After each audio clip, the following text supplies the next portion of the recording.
দর্শক, চীন মৈত্রী সম্মেলন কেন্দ্রে এই মুহূর্তে ভারপ্রাপ্ত রাষ্ট্রপতি মেজর হাফিজউদ্দিন কথা বলছেন। আমরা সরাসরি সেখানে চলে যাচ্ছি।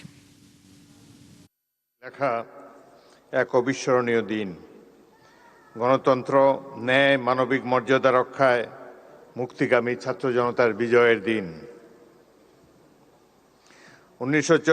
2024 সালের এই দিনে ছাত্র জনতার সুতীব্র গণ অভ্যুত্থানের মুখে দীর্ঘ দেড় দশকের স্বৈরাচারী ও ফ্যাসিবাদী শাসনের অবসান ঘটে।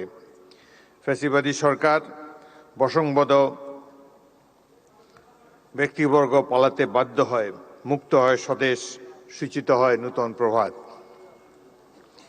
সুধীবৃন্দ, প্রথমে আমি জুলাই অভ্যুত্থানে শহীদ ব্যক্তিবর্গের রুহের মাগফিরাত কামনা করছি।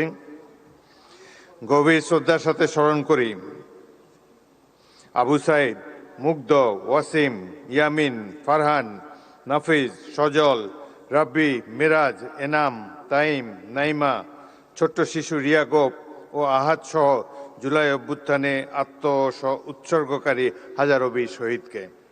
তাদের আত্মদান ও দেশপ্রেম জাতিকে চিরকাল অনুপ্রাণিত করবে।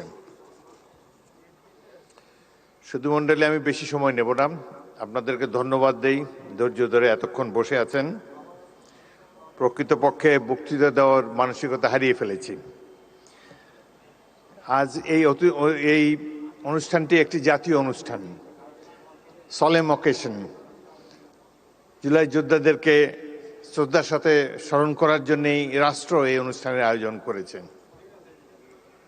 কিন্তু যে দৃশ্য এখানে দেখলাম সেটিতেই অত্যন্ত দুঃখিত এবং লজ্জিত হয়েছি, ব্যথিত হয়েছি। সকালটা ভালোই কেটেছিল, টেলিভিশনে দেখেছি জুলাই জাদুঘর উদ্বোধনী অনুষ্ঠানটি।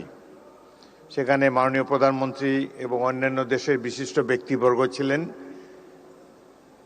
জুলাই যোদ্ধাদের একটি মিলন মেলা দেখতে পেয়েছিলাম সকালে।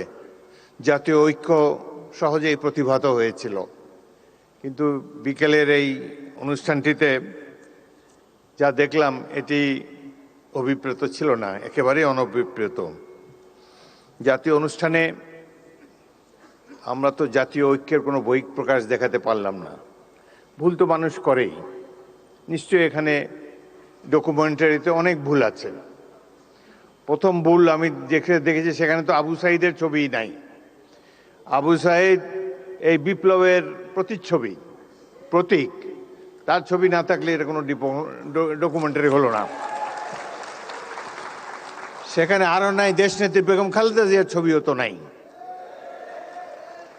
সুতরাং কিছু ভুল হয়েছে এবং এই ভুল মাননীয় মন্ত্রী জোর হাতে স্বীকার করেছেন, ক্ষমা চেয়েছেন, বারংবার ক্ষমা চেয়েছেন।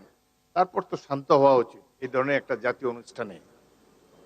এটাকে পুষে সংসদের মতো একটা ওয়াকআউট, এটি বাঞ্ছনীয় নয়।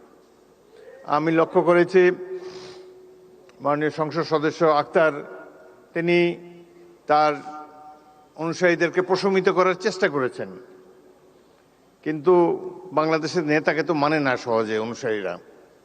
প্রতি মুহূর্তেই তারা যে নেতার চেয়ে বড় এটা প্রমাণ দেওয়ার জন্য মুখিয়ে থাকে। সেই কারণেই এই ধরনের একটা অনুষ্ঠানের এই পরিণতি হলো।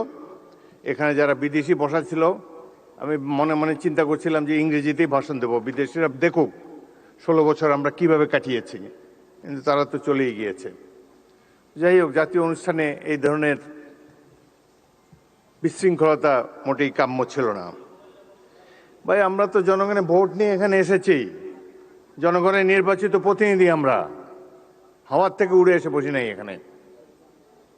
সুতরাং এই সরকার নির্বাচিত একটি সরকার, এটুকু শ্রদ্ধা সম্মান প্রাপ্য। ভুল তো আমরা করি, আরো হয়তো সামনে আরো ভুল করব, সেই ভুল করলে তার জন্য মাসুলও দেব, কিন্তু সবাই মিলে ভুল সংশোধন করতে চাই। সকালের অনুষ্ঠানটা একটা চমৎকার একটা অনুষ্ঠান ছিল। প্রফেসর ইউনূস নিচে বসেছিলেন, তাকে মাননীয় প্রধানমন্ত্রী ডেকে এনে সম্মান দেখিয়ে তার পাশে বসিয়েছেন, স্টেজে উঠিয়েছেন। এটাই তো আমরা কামনা করি। সবাইকে আমরা সম্মান করতে চাই, কাউকে অপমান করার চেষ্টা চাই না। এখানে বক্তব্য দেওয়ার সময় কেউ বুয়া বুয়া বলে চিৎকার করে, রাষ্ট্রীয় অনুষ্ঠানে কি এগুলো মানায়? কবে আমরা শিখব? যাই হোক, অত্যন্ত দুঃখজনক আমি আরো বেদনার্ত হয়েছি, অভিভূত হয়েছি। মা তার অন্ধ ছেলেকে নিয়ে এখানে দাঁড়িয়েছেন, তার ছেলেটি চোখ। দর্শক, চীন মৈত্রী সম্মেলন কেন্দ্রে এতক্ষণ ভারপ্রাপ্ত রাষ্ট্রপতি হাফিজউদ্দিন আহমদ বক্তব্য দিচ্ছিলেন, আমরা সরাসরি সেখানে ছিলাম।